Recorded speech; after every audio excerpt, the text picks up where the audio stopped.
Hello, today we'll do the lesson for 10th ICSE called The Last Lesson by Alphonse Daudet. So it says, I started for school very late that morning and was in a great dread of a scolding, especially because Monsieur Hamel had said that he would question us on participles and I did not know the first word about them. So one day, the narrator, who's probably a very small schoolboy, started for school very late that morning, and he feared that he'd get a scolding from his teacher, Monsieur Hamel, because Monsieur Hamel had said that he would question them on participles. Participles are verbs, forms of verbs. And the narrator, the schoolboy, says he did not know the first word about participles. For a moment, I thought of running away and spending the day out of doors. So, for a moment, he thinks about bunking class, playing hooky, and thinks about spending the day out of doors. It was so warm, so bright. It was a bright, sunny morning. The birds were chirping at the edge of the woods, and in the open field back of the sawmill, the Prussian soldiers were drilling. So the birds were chirping, they were singing at the edge of the woods, and in the open field at the back of a sawmill, sawmill is a wood mill, there were the Prussian soldiers. Prussians are Germans. They were drilling, they were marching up and down, practicing their marches. It was all much more tempting than the rule for participles, but I had the strength to resist and hurried off to school. So, watching the Prussian soldiers marching to and fro on the field at the back of the sawmill was very tempting, but he somehow resisted that temptation and hurried off to school. When I passed the town hall, there was a crowd in front of the bulletin board. So he has to go in front of the town hall, and in the town hall there is a bulletin board, a notice board, and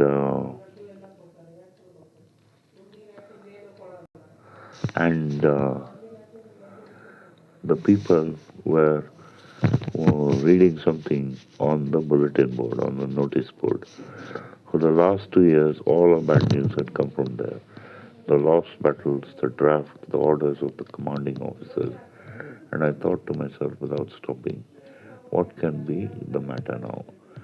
So, all the last 2 years, there's been a war between France and Germany, and all the bad news for France. The story is set in France, so all the bad news for France for that particular town had come from the notice board in front of the town hall. The news had been about the battles which were lost. The draft. Draft means any young man of suitable age should join the army to fight the war. That is called the draft. And the orders of the commanding officers um, had all come from the notice board in front of the town hall, and without stopping, the schoolboy, the narrator, hurries past it, thinking what could be the matter now. He wonders what the people are reading. Then, as I hurried by as fast as I could go, the blacksmith, Wachter, who was there with his apprentice reading the bulletin, called after me, "Don't go so fast, Bob. You'll get to your school in plenty of time." So one of the people who's reading the notice board, is the blacksmith called Wachter, and he was there with his apprentice, the boy who's training to become a blacksmith under Wachter. And Wachter was reading the notice board, and he says that there's plenty of time to get to school. I thought he was making fun of me. So the narrator thinks Wachter is making fun of him and reached Monsieur Hamel's little garden all out of breath. So Monsieur Hamel is the school teacher who's going to take class on that day. So usually when school began, there was a great bustle which could be heard out in the street. The opening and closing of desks, lessons repeated in unison, very loud, with our hands over our ears to understand better, and the teacher's great ruler rapping on the table. So when the school began, usually every day, there was a great movement of students. There was a great bustle, and that could be heard out in the street. Not only the movement of the students, but also the opening and the closing of desks. Lessons repeated together in unison, and they were recited very loudly. And the students used to hold their hands over their ears so that no other sound would come in, and they could hear themselves recite to understand better. And Monsieur Hamel's great ruler rapping on the table to get students who are not paying attention to get their attention. But now it was also still. I had counted on the commotion to get to my desk without being seen. But now it was also still. Now it was very quiet. The narrator, the schoolboy, thinks if there was still some noise, the usual noise going on, he could get into the classroom without being seen. But of course, that day everything had to be as quiet as Sunday morning. So it's the narrator's misfortune that that day seemed to be very quiet, and he could hardly slip into the classroom without being seen. Through the window, I saw my classmates already in their places, and Monsieur Hamel walking up and down with his terrible iron ruler under his arm. So Monsieur Hamel seems to be taking the class. The students, the narrator's classmates are all in their places, and Monsieur Hamel has his terrible ruler, which is made of iron, under his arm. I had to open the door and go in before everybody, and you can imagine how I blushed and how frightened I was.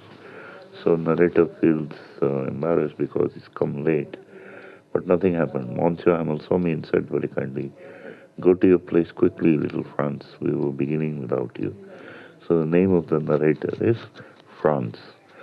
So Monsieur Hamel asked him to go to his desk, and I jumped over the desk and sat down at my desk. Not till then, when I had got a little over my fright, did I see that our teacher had on his beautiful green coat, his frilled shirt, and the little black silk cap, all embroidered, that he never wore except on inspection and prize days. So when he sat down and he could register what was going on, after he got over his fright, he saw that Monsieur Hamel had on his best clothes. He had his beautiful green coat, his frilled shirt. Frilled means there are waves in front of the shirt, and the little black silk cap he was wearing, and that silk cap was embroidered, and he never wore these clothes and cap except on days of inspection when the school inspector came, and on prize days when the sports prizes and the other competition prizes were given away. Never did Monsieur Hamel wear such special clothes, his best clothes. Besides, the whole school seemed so strange and solemn. But the thing that surprised me most was to see on the bank benches that were always empty the village people sitting quietly like ourselves. Old Hauser with his three-cornered hat, the former mayor, the former postmaster, and several others besides. So in the school classroom, there were other people, village people, sitting quietly. They were very old. Some of them had retired. There was old Hauser with his three-cornered hat. The former mayor, the mayor had retired, and the former postmaster, the postmaster had also retired, and several other people besides these. Everybody looked sad, and Hauser had bought an old primer, thumbed at the edges. A primer is uh, children's storybook, and that storybook I read by Hauser many times. So the pages were well thumbed, and he held it open on his knees with his great spectacles lying across the pages, like in the picture, right?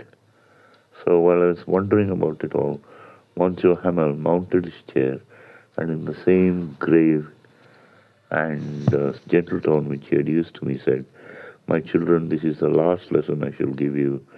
The order has come from Berlin to teach only German in the schools of Alsace and Lorraine.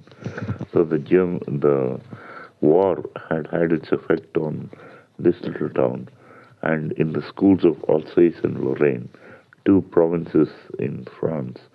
So the order had come from Germany, which had defeated France, that in the schools of Alsace and Lorraine, only German should be taught and not French. The new master comes tomorrow. This is your last French lesson. I want you to be very attentive. What a thunderclap these words were to me. So Monsieur Hamel's words were shocking to the little narrator, the schoolboy, little Franz. Oh, the wretches, that was what they had put up at the town hall. So he feels that the people who had ordered this, the people in Germany, they were wretched, and that was what the people were reading up at the town hall. My last French lesson, why I hardly knew how to write. I should never learn anymore. So he hardly knew how to write French. I must stop there then. Oh, how sorry I was for not learning my lessons, for seeking birds' eggs or going sliding on the Saar. So he was sorry that he had wasted his time when he had the opportunity to read French. He had gone seeking the eggs of birds, and he had gone sliding on the Saar River when it was frozen over. My books that had seemed such a nuisance a while ago, so heavy to carry, my grammar and my history of the saints, were old friends now that I couldn't give up. So the books he thought were once so heavy now seemed like old friends. And those books were his grammar of the French language and his book on the history of the saints. And Monsieur Hamel too. The idea that he was going away, that we should never see him again, made me forget all about his ruler and how cranky he was. So when the thought came that he would never see Monsieur Hamel again, and that Mr. Hamel was going away, that he felt sorry for himself, and he forgot all about Monsieur Hamel's strictness. He forgot all about the ruler and how he could beat anybody at any time, how cranky he was. Poor man. It was in honor of his last lesson that he had put on his fine Sunday clothes. And now I understood why the old men of the village were sitting there in the back of the room. So the old men of the village, they had probably learnt under Monsieur Hamel, and they had come to see him off at his last lesson. It was because they were sorry too that they had not gone to school more.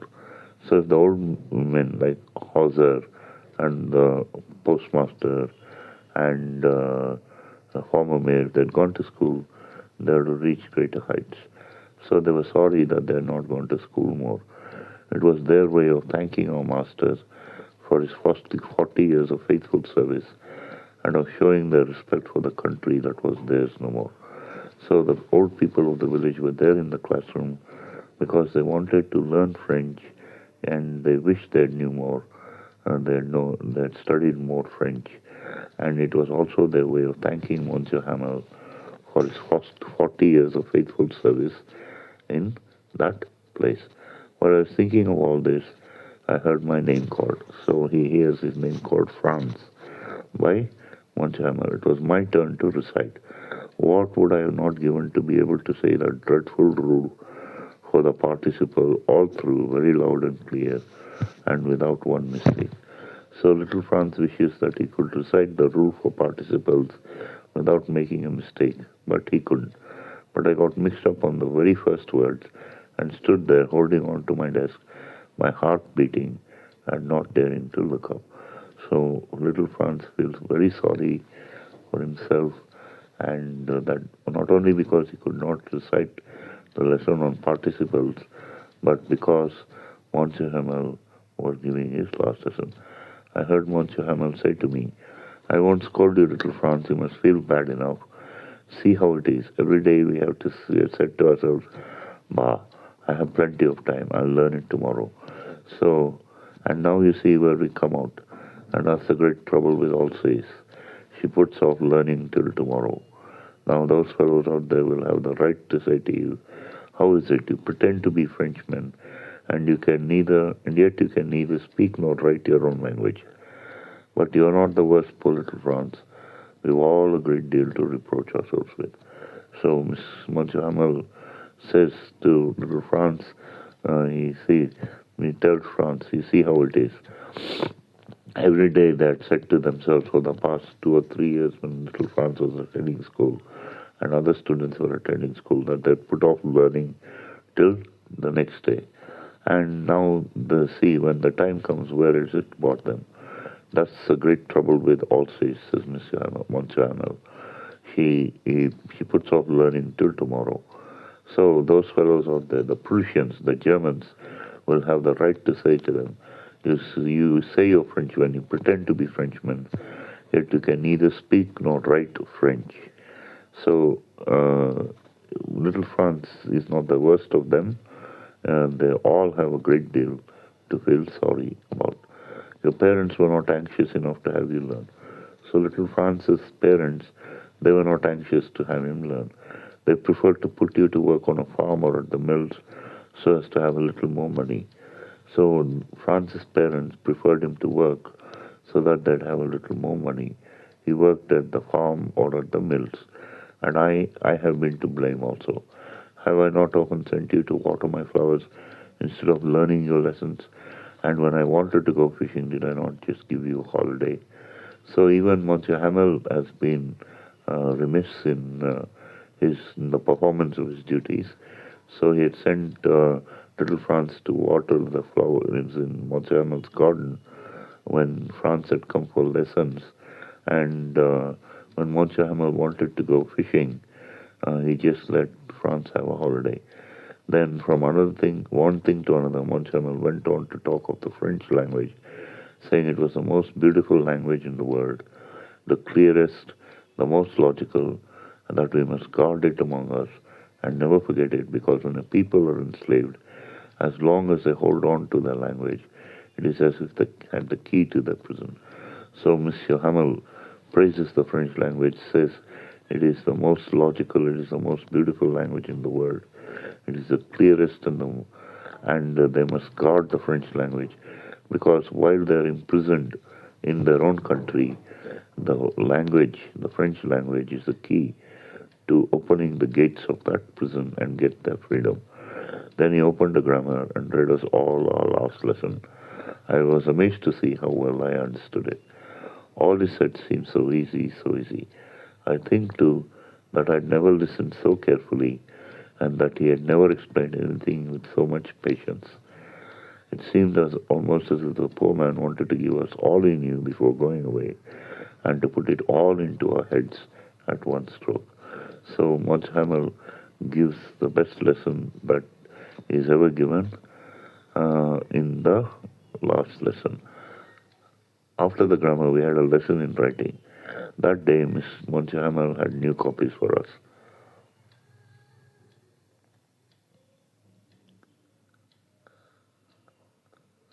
Right? So France Alsace. They look like little flags uh, floating everywhere in the schoolroom, hung from the rod at the top of our desk. So there were little flags hanging everywhere in the schoolroom which said France, Alsace. Alsace is the name of the province in France. You ought to have seen how everyone was set to work and how quiet it was. So whatever task Monsieur Hamel gives them that day, everyone does it quietly. The only sound was the scratching of the pens over the paper. Oh, once some beetles flew in, but nobody paid any attention to them. Not even the littlest ones who worked right on tracing their footsteps, as if that was French too. So whatever task given, even to the littlest youngest students, is done with absolute attention. On the roof, the pigeons cooed very low, and I thought to myself, will they make them sing in German, even the pigeons? So little Franz thinks that even the cooing of the Germans will have to be in German now, that Germany has occupied their territory. When I looked up from my writing, I saw Monsieur Hamel sitting motionless in his chair, and gazing first at one thing, then at another, as if he wanted to fix in his mind just how everything looked in that little schoolroom. So Monsieur Hamel was sitting absolutely quietly, and he was looking at the room, at the position of the desk, at the whatever is on the ceiling, including the flags on that day, and the windows. So it seemed as if he wanted to fix everything in his memory on that last day of the little schoolroom. Fancy. For 40 years he had been there in the same place with his garden outside the window and his class in front of him, just like that. So he taught for 40 years in that classroom. Only the desks and the benches had been worn smooth. So the desks and the benches had been sat on by generations of students, so they had been worn smooth, they had become smooth. The walnut trees in the gardens were taller, and a hop vine that he had planted himself twined about the windows to the roof. So the garden had been cared for by Monsieur Hamel for 40 years, and he had planted a plant called a hop-vine, which he had twirled over, which twined itself, which wound itself around the windows to the roof. How it must have broken his heart to leave it all, poor man, to hear his sister moving about in the room above, packing their trunks. So Monsieur Hamel and his sister were living in the room above the schoolroom, and his sister was packing the trunks, getting ready to move, for they must leave the country the next day. So no French teacher is supposed to stay in France. They had to leave the country of France. But he had the courage to hear every lesson to the very last. So all the lessons, he said to the very last. After the writing, we had a lesson in history, and then the babies chanted the ba, ba, bee, boo, boo. So, and then after the writing, they had a lesson in history, and then the infants, the school, the first standard students chanted their sounds. B, ba, be, bee, boo. That is the sound of the letter B. Down there at the back of the room, old Hauser had put on his spectacles and holding his primer in both hands, spelled the letters with them. So old Hauser, who has just got to the first textbook of school in the first standard, in the very first class, followed the lessons that Monsieur Hamel gave. He traced the sounds uh, his hand, and he was holding his primer, that is the first textbook, and he spelled the letters as Monsieur Hamel pronounced them. You could see that he too was crying. His voice trembled with emotion, and it was so funny to hear him that we all wanted to laugh and cry. So old Hauser is also tear-stricken that Monsieur Hamel would leave, and his voice trembled with emotion. And it was so funny to hear him laugh, and they all wanted to laugh and laugh, and to see how funny Hauser was, and to cry because they felt sorry for him and Monsieur Hamel. How well I remember it was that last lesson. All at once the church clock struck 12. Then the Angelus, at the same moment, the trumpets of the Prussians returning from the drill sounded under our windows. So the soldiers, the German soldiers, returning from the drill, and they blow trumpets, and the students hear the sound. Monsieur Hamel stood up very pale in his chair. I never saw him look so tall. My friend said but something choked him. He could not go. Then he turned to the blackboard, took a piece of chalk, and bearing on with all his might, he wrote as large as he could, Vive la France. Vive la France means victory to France. That's what Monsieur Hamel's last words on the blackboard were. Then he stopped and leaned his head against the wall, and without a word he made a gesture to us with his hands. School is dismissed. You can all leave now. So that is the end of the lesson. Thank you.